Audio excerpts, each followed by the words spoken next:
अस्सलाम वालेकुम दोस्तों। आप सबका एक और एक ब्लॉग में मोस्ट वेलकम। तो दोस्तों, आज का शब जुम्मा का दिन काफ़ी अच्छा रहा और आजकल तो वैसे ही व्लॉग्स मैं बना रहा हूँ और व्लॉग बनाने में काफ़ी मज़ा आ रहा है।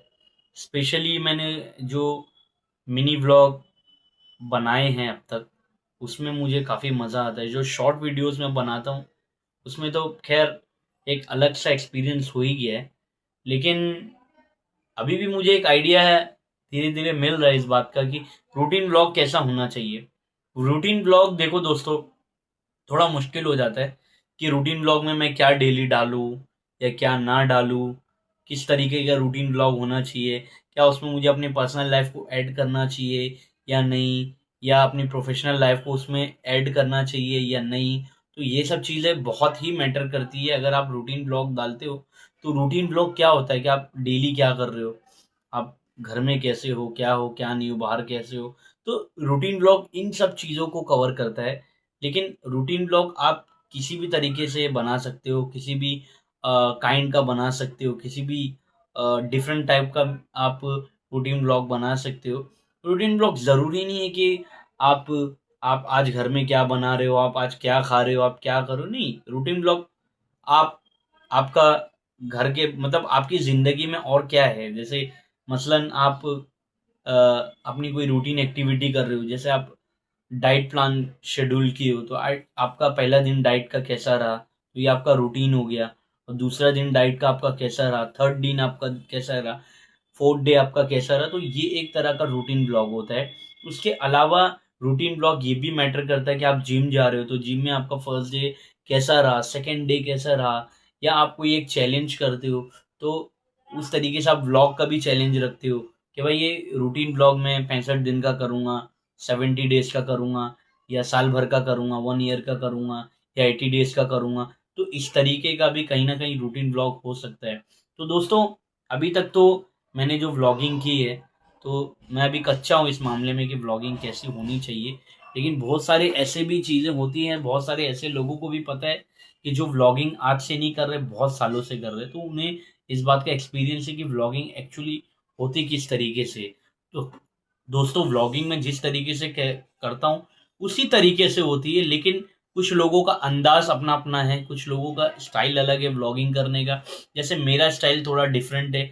मैं व्लॉग 1.5 मिनट 2 मिनट का जो बनाता हूँ वो डिफरेंट होता है। कोई मार्केट में गया, कोई जगह को मैंने विजिट किया, तो वो आपको मैं इन्फॉर्मेशन ज़्यादा से ज़्यादा 2-3 मिनट की वीडियोस में मैं आपको इन्फॉर्मेशन देने की भी कोशिश करता हूँ, आपको उधर के मार्केट का इंट्रोडक्शन भी देने की कोशिश करता हूँ, और मार्केट की या उस चीज़ की तारीफ भी करने की कोशिश करता हूँ, और आपका ध्यान उस तरफ लाने की भी वीडियो में कोशिश करता हूँ। तो मेरा इंट्रो और आउट्रो दोनों डिफरेंट होता है। तो 2 से 3 मिनट की वीडियो में मुझे सब कुछ करना होता है।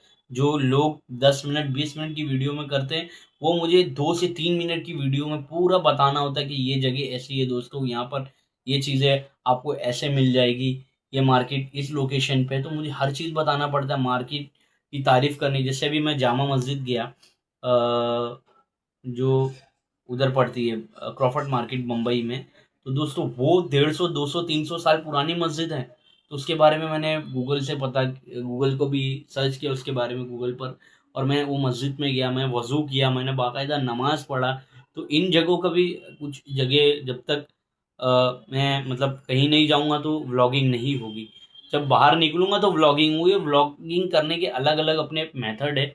ज़रूरी नहीं है कि आप व्लॉगिंग एक ही तरीके से करो या एक ही उससे करो। व्लॉगिंग आपको करना है तो थोड़ा हाथ दुख रहा है, कैमरा थोड़ा मोबाइल में स्टैंड लगा के पकड़ा हूँ, तो इसी वजह से तो थोड़ा ये दूसरे हाथ में मैंने लिया। तो दूसरे हाथ में मैंने अपना स्टैंड लिया था।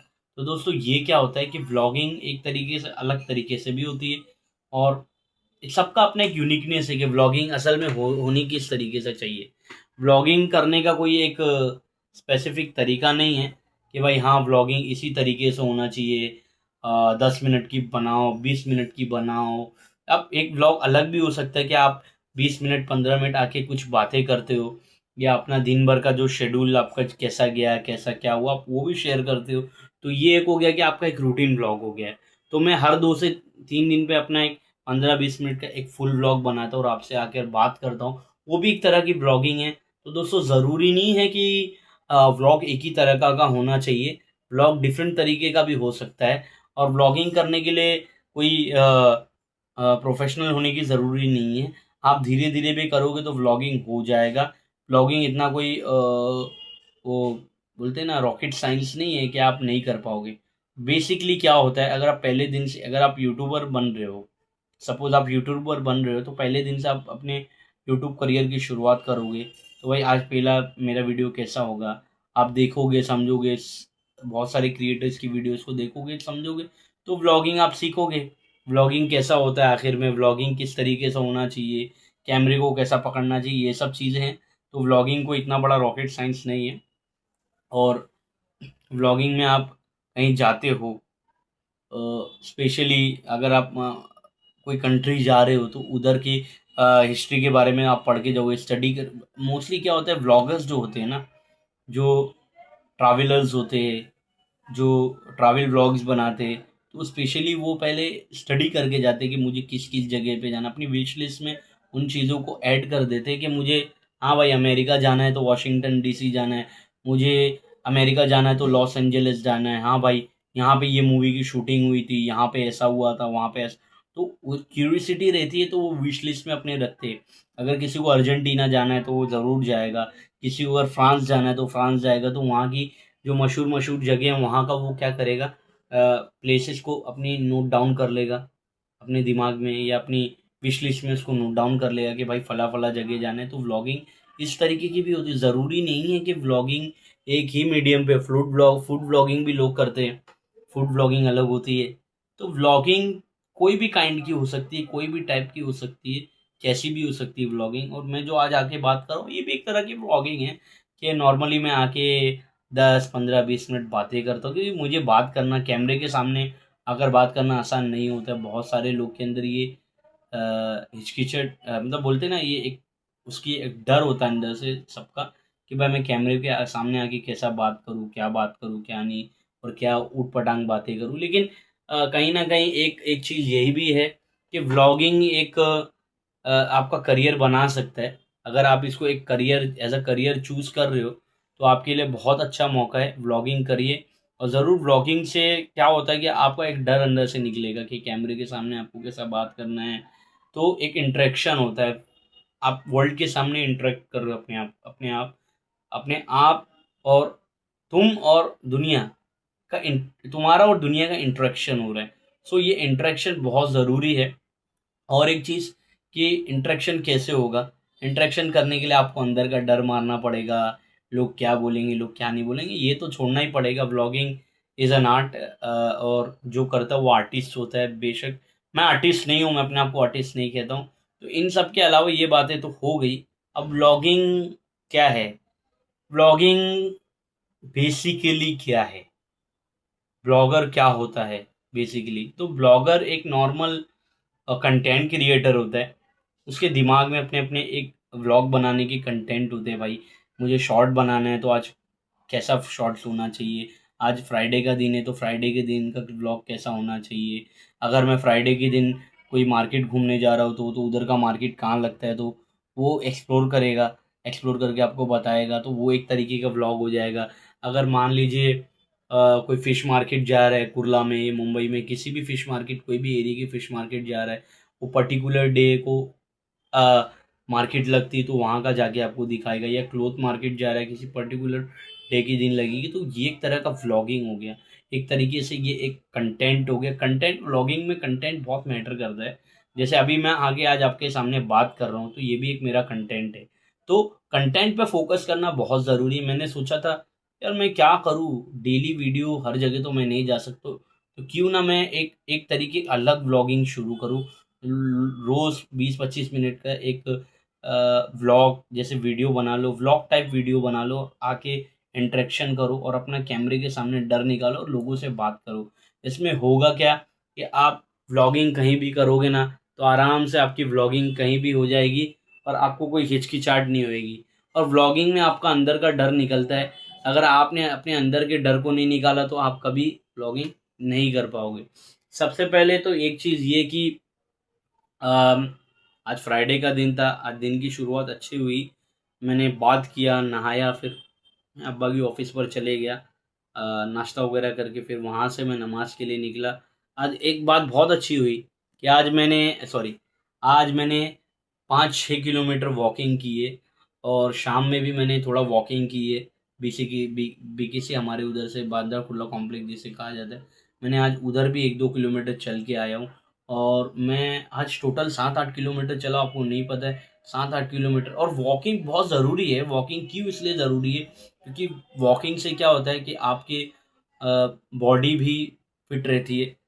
आपकी मतलब आपका दौरान खून यानी बॉडी का ब्लड सर्कुलेशन भी बना रहता है। और जितना पसीना आपके बॉडी से निकलेगा वॉकिंग करने पे, और जितना पसीना आपके बॉडी से निकलेगा उतना वेस्टेज निकलेगा आपकी बॉडी से। और जितना बॉडी से पसीना निकलेगा उतना आप को बीमारी कम होने के चांस है, और जितनी बीमारी कम होगी आप उतना हेल्दी रह सकते हो। सो वॉकिंग का ये एक अलग अपना फ़ायदा है, अपना एक अलग फंडा है। अगर आप वॉकिंग नहीं कर रहे हो, आपका पेट ज़्यादा निकल रहा है, ये सब चीज़ों पे मैं कोई डॉक्टर नहीं हूँ, मुझे बात नहीं करना चाहिए, लेकिन व्लॉग है तो मैं बात करूँगा। क्योंकि देखो आजकल हर कोई क्या कर रहा है कि हम सबका शेड्यूल बिगड़ा हुआ है। हम सबका शेड्यूल कैसा है, बिगड़ा हुआ है। सो अगर एक फिट लाइफ जीना है तो फिट लाइफ के लिए तो मैं कोई ज्ञान नहीं दूंगा यहाँ पे। अ, ज्ञान नहीं दूंगा, लेकिन एक बात करूंगा कि फिट रहने के लिए हमारा सुबह उठना ज़रूरी है। मेरा खुद का भी टाइम टेबल बिगड़ा हुआ है, तो मैं ये बातें नहीं करना चाहिए, लेकिन मैं करूँगा फिर भी, इसलिए कि हम सबको इस शेड्यूल से लाइफ में सीखना है कि कैसा होना। तो दोस्तों मैं क्या बोल रहा था कि हमारा टाइम टेबल क्यों बिगड़ा हुआ आज के दौर में। ये कि हमारा शेड्यूल क्यों बिगड़ा हुआ है, स्पेशली मुंबई में रहने वाले लोगों का टाइम टेबल क्यों बिगड़ा हुआ है ज़्यादातर। तो मैं ये कहूँगा कि रात में जो लेट नाइट हम सोते हैं और हमारा खाना लेट होता है, और हम वॉकिंग खाना खाने के बाद हम वॉकिंग नहीं करते, हम सो जाते हैं। 1 बजे, 12 बजे, 2 बजे तक हम सोते हैं। तो जब लेट नाइट सोएंगे तो हम सुबह जल्दी कैसे उठेंगे। जब सुबह जल्दी नहीं उठेंगे तो हम लेट तक उठेंगे, फिर हमारी फिटनेस कैसी बराबर रहेगी। तो जब फिटनेस नहीं बराबर रहेगी तो हम हमको दुनिया की बीमारी होंगी। जहाँ हमें 70-80 साल जीना है वहाँ हम 50-60 साल की उम्र में हम ख़त्म हमारी कहानी। तो मेरा बोलना यही है कि हाँ, मैं जब बाहर गांव में था सऊदी में, तो हम 4-5 बजे हमारी सुबह हो जाती थी। हम फजर की नमाज़ पढ़ते थे, उसके बाद नहाते धोते, मतलब फ्रेश होते थे। फ्रेश होने के बाद नहा धोकर फिर ऑफिस के लिए निकलते थे। फिर ऑफिस से निकलने के बाद 12-1 बजे हमारा लंच का टाइम होता था। लंच के टाइम के बाद फिर हम 4 बजे छूट जाते थे। 4 बजे छूटने के बाद हम आते थे, थोड़ा मुंह हाथ धुलते थे, थोड़ा फ्रेश होते थे, फिर उसके बाद हम जॉगिंग के लिए निकल जाते थे। स्पेशली वॉकिंग या जो कोई जैसा अपना जिसका शेड्यूल होता है ऑफिस के बाद का या काम के बाद का। तो दोस्तों इस तरीके से कुछ शेड्यूल होता है। उसके बाद हम वापस जब जॉगिंग करके, मैं खुद पर्सनली जब आता था, तो या रनिंग या वॉकिंग करके या जॉगिंग आप बोल दो, तो मैं आकर खुद खाना बनाता था और खुद कपड़े भी धोता था और खुद सब कुछ करता था। तो इस तरीके की बाहर जो लाइफ रहता है वो अच्छी लाइफ सीख कर आता है। और जो बाहर जिसने रिस्पॉन्सिबिलिटी को समझ लिया वो अपनी कंट्री में आके आराम से रह पाएगा। तो अगर जिसने वहाँ जाकर नहीं सीखा तो यहाँ पर आके नहीं सीखे। वहाँ पर जाने के बाद आदमी ज़िंदगी को सीखता है। वो ज़िंदगी के बोलते हैं ना कि उसके अंदर एक नया इंसान आ जाता है। और वो जब नया इंसान इधर आता है तो अगर वही चीज सेम चीज़ को यहाँ पर वो फॉलो करेगा तो उसके सक्सेस के 100 नहीं 200% चांसेस हो जाते हैं कि जो भी चीज़ पे वो हाथ रखेगा वो कामयाब हो जाएगा उसमें। अगर वहाँ का शेड्यूल सही था और यहाँ आने के बाद थोड़ा भी 19-20 हुआ तो जाहिर सी बात है सक्सेस में भी जो सक्सेस होना है किसी भी चीज़ में, सक्सेस के चांसेस कम हो जाते हैं। तो जो फॉरेन कंट्री में रहकर आए हैं उनका शेड्यूल अच्छा बनता है। उनका जो सुबह उठने का टाइम है, सोने का टाइम है, खाने पीने का टाइम है, वो सब शेड्यूल सेट हुआ रहता है, प्लान्ड रहता है उनका पहले से ही। और जब आप वही चीज़ को यहाँ पर आके फॉलो करते हो तो आपके लाइफ में हर चीज़ की सक्सेस रेट बढ़ जाती है। जैसे आपको सुबह उठना है तो आप 4-5 बजे उठोगे, आप फ्रेश होगे, नहाओगे धोओगे, आपका जो काम है वो करोगे। तो इससे क्या होता है ना कि आजकल ये एक ट्रेंड हो गया है कि लेट सो लेट उठो। ये एक लाइफ नहीं, हेल्दी लाइफ का जीने का मतलब क्या है कि आप हमेशा अपना एक शेड्यूल प्लान करके चलो कि मेरा डेली रूटीन कैसा होना चाहिए, मेरा खाने का टाइम क्या होना चाहिए, मेरा सोने का टाइम क्या होना चाहिए, मेरा उठने का टाइम, मेरा बैठने का टाइम, मेरा किसी भी चीज़ को करने की कोई भी एक्टिविटी मैंने डिसाइड की लाइफ में वो कैसी होनी चाहिए, कैसी नहीं होनी चाहिए। तो इस तरीके से एक लाइफ में अपना शेड्यूल प्लान करके चलो, तो आपको कभी किसी चीज़ में भी दिक्कत नहीं आएगी। कहते हैं कि बड़े बुजुर्ग कह के गए हैं ना कि जो सुबह उठकर अपना शेड्यूल प्लान करके चलता है और डेली हमेशा उस प्लान को फॉलो करके चलता है, वो हमेशा ज़िंदगी में कामयाब होगा। और जो नवाबों की तरह रहेगा उसका बुरा हाल होगा। तो ये एक चीज़ मैटर करती है कि हमको क्या करना है, कैसा रहना है, क्या नहीं करना है। तो दोस्तों आज के व्लॉग में मैंने कुछ बातें कही हैं जो मुझ पर भी लागू होती है, और हम सबको अपनी लाइफ में एक बार झांकने की ज़रूरत है कि हम कहाँ गलत है, कहाँ सही है। अगर हमने ये पहचान लिया, आइडेंटिफाई कर लिया कि हम किस एरिया में गलत है और किस एरिया में हम स्ट्रांग हैं, तो हमें आगे बढ़ने से कोई नहीं रोक सकता है। और आप एक बात हमेशा याद रखना कि कोई आपका दुश्मन नहीं होता है, आप खुद अपने आप के दुश्मन होते हो। मतलब बोलने का मतलब है, अगर आप खुद अपने आप, कोई आपको रोकता नहीं है कामयाबी होने से, आप खुद अपने आपके लिए एक बैरियर बनते हो। अगर आप ज़िंदगी में अपनी वीकनेसेस को आइडेंटिफाई कर लिए अपने स्ट्रेंथ के साथ, तो आपकी वीकनेसेस भी आपकी स्ट्रेंथ बनेगी और आपको कोई डिफीट नहीं कर पाएगा। तो वीडियो पसंद आया तो लाइक शेयर ज़रूर करना, चैनल को सब्सक्राइब करना।